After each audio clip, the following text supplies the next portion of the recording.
Scholar views.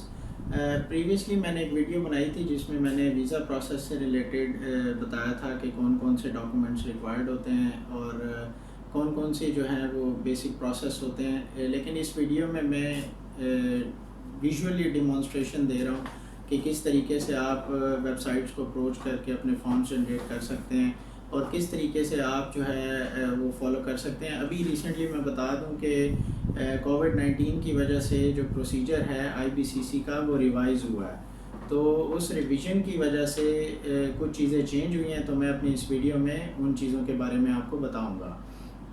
तो उम्मीद है आप वीडियो देखेंगे एंड तक और आप वीडियो को फॉलो करेंगे तो आपको सारी चीज़ें स्टेप बाय स्टेप समझ आ जाएंगी। Thank you.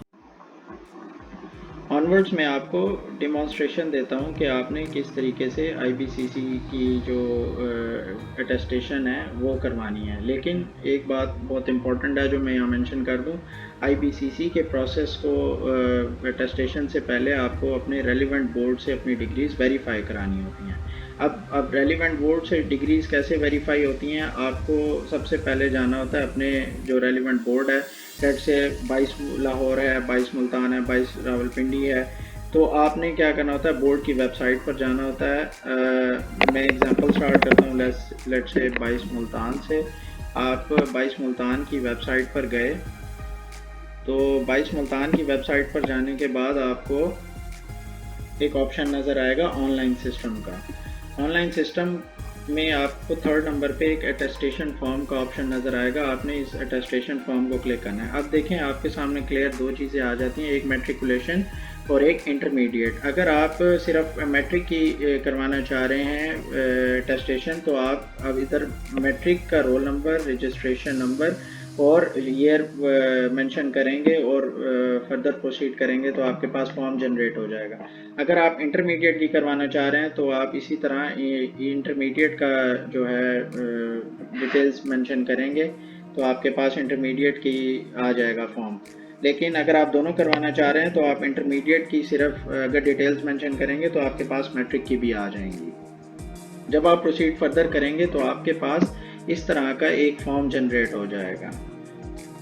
तो इस तरह का एक फॉर्म जनरेट हो जाएगा। आपने इस फॉर्म को देखें तो आपको इस फॉर्म में जो है वो नज़र आएगा बोर्ड का चालान फॉर्म। आपने क्या करना है, चालान फॉर्म आप ये रेलिवेंट बोर्ड में आप सबमिट करेंगे चालान फॉर्म। इन्होंने इसमें क्लियरली मेंशन की हुई हैं जो चीज़ें इनको रिक्वायर्ड हैं। इसमें ये देखें लिखा हुआ है आपको 3 सर्टिफिकेट कॉपीज़ चाहिए मैट्रिक की, और इसी तरह अगर आप दोनों फॉर्म जनरेट करते हैं तो आपको 3 मैट्रिक की, 3 एफएससी की, 3 पिक्चर्स लिखी हुई हैं। ये सिर्फ मैट्रिक का है तो आप 3 और 3 6 पिक्चर्स आपकी हो जाएंगी। एक CNIC को कॉपी, ये भी ज़रूरी है। और इसके अलावा आप IBCC इस्लामाबाद, लाहौर, भावलपुर आप ये ऑप्शंस कर सकते हैं। तो यहाँ पर एक ये फॉर्म है जिसमें आपको क्लियरली ये सारी जो डिटेल्स हैं वो नज़र आ जाएंगी कि अगर आपने एक करवाना है तो उसकी कितनी कॉपीज़ आपको चाहिए। और फर्दर आप ये करते हैं कि जब आप ये फॉर्म जनरेट कर लेते हैं, फीस सबमिट करवा देते हैं, तो आप इन्वेलप लेते हैं और इन्वेलप लेकर आप ये साथ में फॉर्म सबमिट करा देते हैं। और ये बात यहाँ पे मैं मेंशन कर दूँ कि पर डॉक्यूमेंट जो वेरीफाई बोर्ड करता है उसकी 3000 फ़ीस है। ये IBCC की फ़ीस नहीं है, ये वेरिफिकेशन जो बोर्ड करता है ये उसकी फ़ी है पर डॉक्यूमेंट। अगर आप मैट्रिक और इंटर दोनों करवा रहे हैं तो ये फ़ी 6000 हो जाएगी। आपने 6 तस्वीरें, अब तस्वीरें भी एक इसका प्रोसीजर यह है कि आपने जो फ़ोटोकॉपी होगी उस पर आपने तस्वीर गम से चिपका देनी है, एक तस्वीर एक फ़ोटोकॉपी पर। इसके अलावा ओरिजिनल आप नहीं भेजेंगे, आप जस्ट बोर्ड को ये फ़ोटोकॉपीज़ सेंड करेंगे। पहले प्रोसीजर इसका ये था कि आप जब ये सेंड कर देते थे बोर्ड को, आप लेकर चले जाते थे तो बोर्ड आपको 1-2 दिन में सील्ड एनवेलप बना देता था। अब क्योंकि बोर्ड इन पर्सन डायरेक्टली नहीं कर रहा डील, तो आपको ये बाय पोस्ट बोर्ड को सेंड करना पड़ेगा और बोर्ड आपको 1 वीक में सील्ड एनवेलप भेज देगा।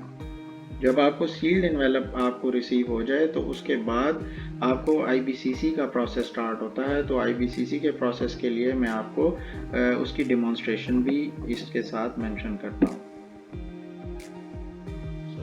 ओके, यहाँ से सेकंड स्टेप स्टार्ट होता है और सेकंड स्टेप ये है जब आपको आपके रेलिवेंट बोर्ड की तरफ से सील्ड एनवेलप रिसीव हो जाते हैं तो उसके बाद आपने क्या करना है, आपने आईबीसीसी का प्रोसेस स्टार्ट करना है जो एक्चुअल अटेस्टेशन है।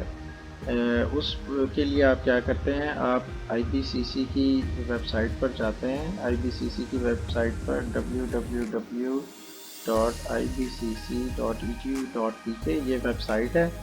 यहाँ पर आप जाते हैं तो यहाँ पर आपको अपनी इंफॉर्मेशन पुट करनी होती है। थोड़ी सी मैं इधर क्लियर कर दूँ एक बात कि जो आपने पहले फ़ी सबमिट की थी वो बोर्ड की वेरिफिकेशन के लिए फ़ीस थी। जो अब आप फ़ीस सबमिट करेंगे और यहाँ से जो चालान जनरेट होगा वो आईबीसीसी की फ़ीस है। तो यहाँ से हम क्या करते हैं, अप्लाई ऑनलाइन में जाते हैं। अप्लाई ऑनलाइन में जाने के बाद जनरेट ऑनलाइन चालान फॉर्म्स, यहाँ पर हम चालान फॉर्म का ऑप्शन जब यहाँ से चूज़ करते हैं तो हम अटेस्टेशन करवानी है तो अटेस्टेशन का ऑप्शन चूज़ करेंगे और उसके बाद सबमिट कर देंगे। सबमिट करने के बाद यहाँ पर हम डिटेल्स ऐड करते हैं, name of the candidate, father name, CNIC, और आपने सेकेंडरी स्कूल सर्टिफिकेट करवाना है और हायर सेकेंडरी स्कूल सर्टिफिकेट तो ओरिजिनल को आप यहाँ से सेलेक्ट कर लेंगे। सेलेक्ट करने के बाद आप यहाँ पर अमाउंट देख रहे हैं 400 ईच आईबीसीसी की अटेस्टेशन फ़ी है और उसके बाद आपने चालान जनरेट कर लेना है। क्योंकि मैंने यहाँ पर अपनी इंफॉर्मेशन पुट नहीं की तो मैं आपको एज एन एग्ज़ाम्पल चालान दिखा देता हूँ। इस तरह का चालान आपके पास आ जाएगा। आपने चालान डाउनलोड करना है। डाउनलोड करने के बाद आपने इसको जो दी हुई हैं एनबीपी की ब्रांचेस, रेलिवेंट एनबीपी की जो ब्रांचेस हैं उनमें ही आपने सबमिट करना है। आप पाकिस्तान की किसी भी सिटी से हैं तो आपके रेलिवेंट एनबीपी की ब्रांचेस ये उधर सबमिशन हो जाएगी। सबमिट करने के बाद आपने जो चालान फॉर्म की कॉपी, आपके पास सील्ड एनवेलप और इसके अलावा आपके पास ओरिजिनल जो सर्टिफिकेट्स हैं आपके वो आपने ले जाकर टीसीएस ऑफिस उनको बताना है कि आपने आईबीसीसी से अटेस्टेशन करवानी है और उसके प्रोसेस के लिए आपके पास जो रेलेवेंट चीज़ें हैं वो पूरी हैं, वो चेक करेंगे और उसके बाद जो प्रोसेस है वो टीसीएस ऑफिस वाले आपके लिए कंप्लीट कर देंगे। और मेरे ख्याल से 2 वीक्स का टाइम आजकल ले रहा है आईबीसीसी और ये वापस आपको टीसीएस ऑफिस से ही आपको ये पिक हो जाएंगे। आपको कॉल आ जाएगी और आपको 2 वीक्स में ये टीसीएस ऑफिस जाकर रिसीव करने होंगे। उम्मीद है आपको ये वीडियो में प्रोसेस सारा समझ आ गया होगा और अगर आपको प्रोसेस समझ आ गया है तो काइंडली आप मेरा चैनल लाइक करें, सब्सक्राइब करें ताकि आपको इस तरह की मज़ीद वीडियोस भी उनका नोटिफिकेशन मिलता रहे। अपना बहुत ख्याल रखें। अल्लाह।